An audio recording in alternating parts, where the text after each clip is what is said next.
We're about to go live. We're live. We are live here We're at live. Mining Disrupt. I have with me here the coin dad, Tobias. He's a big guy. Do a little research on the guy. Literally, Very well sure. known. He's a big guy. Although actually, you haven't expanded in the years I've known you. You seem to be staying in pretty good shape. Are you working out? Round is a shape. So Tobias he's huge. Is in real life as well as in the space. He's been a fixture here at Mining Disrupt. He's been a fixture and the Bitcoin mining scene for years. I know you have a great plat. You've done some great stuff, and you've set up something really special here this year at Mining Disrupt. Tell us a little bit about it. The world's first Bitcoin mining museum. I'm excited about it. I I'm actually couldn't excited even about sleep last it too. night. Drove down here for 12 hours in my Suburban, fully packed, playing Tetris with my miners to fit them in there. But got 75 different machines that are all Bitcoin miners collected from around the world, from probably 8 different countries so far. And it's started over a year and a half ago, about. Amazing. And it just came out of nowhere because I started collecting basic stuff. Okay. Then I got to about 20, and I'm like, hey, this is cool. And then I started calling people. I'm like, hey, do you have this? Do you have this? And next thing you know, I had 40. Wow. And then I started to basically think like, hey, this might be turning the world's biggest mining museum, or collection anyway. And then I started the website, bitcoinminingmuseum.com. Okay. And now I have advisors on there. Like every one of them is over 10 years of mining experience. There you go. 8 of them. And And one of them is the founder of Spondoolies, which we have back there. That's on the advisory board. So it's now I have brains of people that have been in from the very beginning that are helping me with the website and the collection and donating things and things of that nature. Guys, we're at the point now where we're starting museums. Okay. I mean, I think we finally hit the big time. Well, I guess that's an identifier. Right? I mean, we have the middle of the bear market. We have museums now in the middle of the bear market. It has been a heck of a bear market. I've fared better in this bear market than I have in previous ones. How about you? Oh yeah.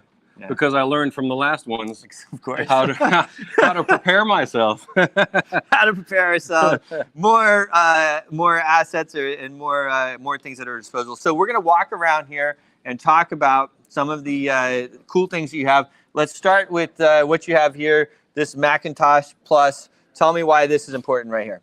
This, to me, was just an idea when I was scanning through eBay once of just showing people how far we've come. This is 35 years ago. 1 megabyte hard drive on here. So, you know, you take a photo nowadays that's 5 megabytes. So you need 5 of these computers just to take a photo. Or you can fill this whole corridor up here full of them to equal one S19. Because you need 1.2 million of these, roughly, to equal one S19 today. That's insane. That is insane. You know? That is insane. All right, well, let's go ahead and move along here and talk about this. So we have, you just pointed out this S19. I'm going to get on the other side of you. So you're in here, so you can take a look. Maybe tell us a little bit about what you have going on here. Well, I went from newest to oldest, and this whole side is basically Bitmain products. Okay. So a lot of these are fairly common. I used to have one of these.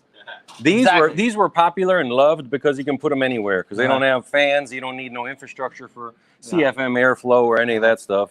So these were very popular, and these are all 3 colors that they made. And then I should mention that Bitmain just did their conference as well at the Mandarin Oriental yesterday. We were there bringing you some live content. Mining is huge, and Miami is it's a hub. The mayor's getting paid in Bitcoin. You know how better is that? There you go, folks. FTX bought an arena, and you got all of these companies moving down here with their offices and stuff. Yeah. I actually tipped one of the waitresses at the restaurant in Bitcoin. Yeah, that's going to be quadruple in a few months. So this is the S9 series, which I believe is the legendary series from all the miners out there. You know, they're like a cat with 9 lives. Right. I wouldn't doubt it. In the next bull run at 100,000, they come back again in some places. Yep. Oh, but yeah, that's those. Okay. And then the fun part begins down here. This is a hash board from a prototype S9. So this was 6 months before S9s were ever released. The date on there is July 2016. Wow. So that's a hash board from a prototype of them trying to figure out how to build an S19. Wow. It's amazing. You know, that's one of the things that has happened and continues to happen as well. You have these different companies, they develop these really strong hash miners. They'll use them for a few months, have people pre-order everything else, and then put them out on the public. Right. They're always kind of a step ahead. It's a good... Just be careful in some pre-orders, because you know what happened with Butterfly Labs back in the day. I remember that. It was ugly. This one is special to me, because these S1s are the first S1s that ever came out back in November 2013. The first auction was on the 21st of November, and only 30 miners on it. But the original ones had red versus the yellow. A lot of the S1s are yellow. This is red with heat sinks on them. So this was an aftermarket thing. Wi-Fi antenna with heat sinks on the chips individually soldered on. So basically this is like an S1 Plus. It's not official on paper by Bitmain as a Plus, but that's what in the streets, this is an S1 Plus. And then these are very early. This is the beginning, USB. Imagine back then you were able to get 50 Bitcoin off of a USB. You know? Unbelievable. Sick. Sorry about that. Yeah, unbelievable.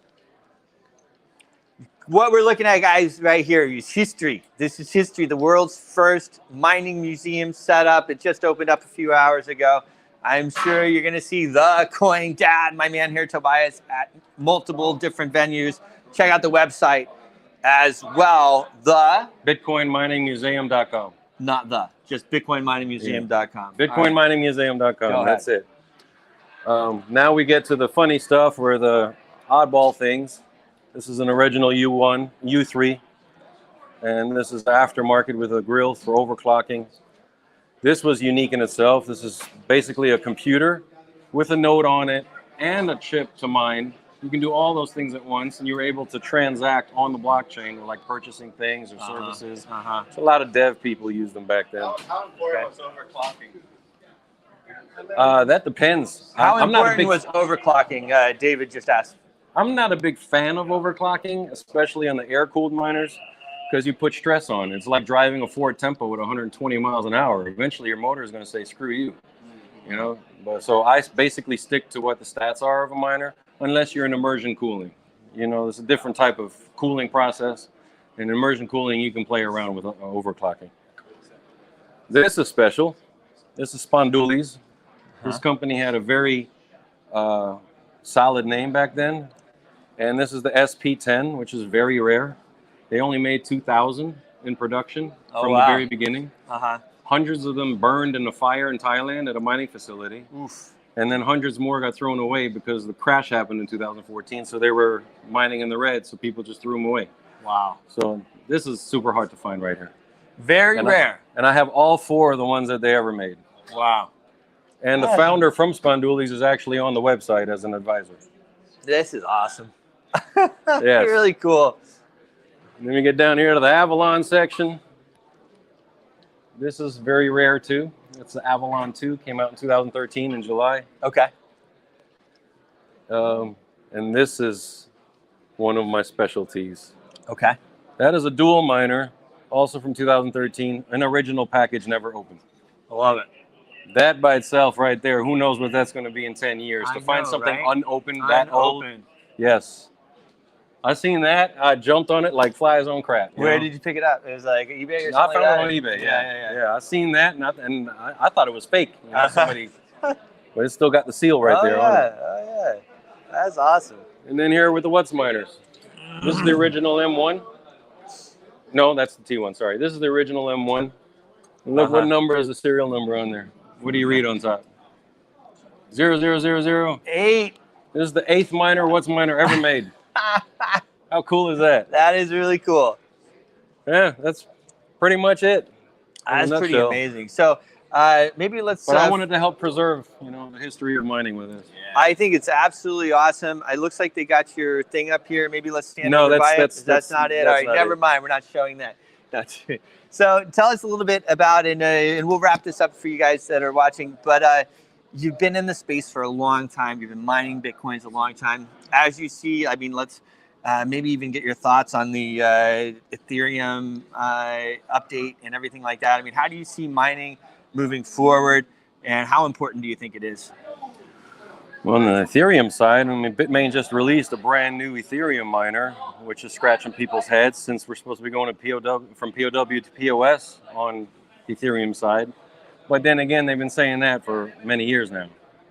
So who knows where that's going to take us. I know, right? Either miners are going to turn into paperweights because they're legitimately going to go to POS, or miners get to mine quite a while longer. As far as I understand it, the transition itself does take a couple of years anyway, because it's a process of miners coming offline and POS continuing on. Interesting. Okay. The mining in general, I think that we're getting towards the end on the chip level. I don't think that we're going to have, I mean, it's only so much more we can go. We got 5 nanometer, and then go down to 3 nanometer. A lot of that you cannot air cool, so we're going to have to do some sort of immersion cooling. If I'm not mistaken, yesterday at the Bitcoin conference, Bitmain's conference, they actually mentioned that they're going to focus more on just cooled miners. Okay. So there won't be no more fan miners coming out when you get to that 200 tera hash level and above. Interesting. So it's changing. Yeah. The ecosystem's going to change. The ecosystem's changing. We don't know exactly what direction It's all about it's going to efficiency, go. though. I know Vitalik, I think, has put it off for so long. And one of the reasons is, of course, the miners. I mean, it's such a huge part of the investors that are. I think that's the backbone. POW is the backbone of a coin. Because POS you can manipulate if you're rich. I know. So, and also, where's the security in that? Where is the security in that? It's. I think you have to have both. We're actually working on our old chain, doing a POS and a POW deal there. I think it's so important. It's such an important part of the ecosystem as well. Those investors, a lot of those investors that are mining, they don't buy, they only mine. And so to not have those investors involved, I think is it's well, mining tricky. to me is the heartbeat. Right. Everything's sitting behind us on these tables. If it wasn't for this and the history of this, nobody would have a job. Right. Nobody. Right. I don't care who you are. Right. Whether you're trading, whether you're whatever, selling, this is the heartbeat and the backbone of Bitcoin. If it wasn't for people like myself and all the other miners at this conference right here at Mining Disrupt, we're the heartbeat. Without us, nothing else flows. It's so true, guys. It is so true. And hats off to my man Tobias here with the world's first Bitcoin museum. I love it, man. Make sure you give him a follow, the Coin Dad, pretty much everywhere. We'll see you soon. Yeah, this right here, that's all you need to know.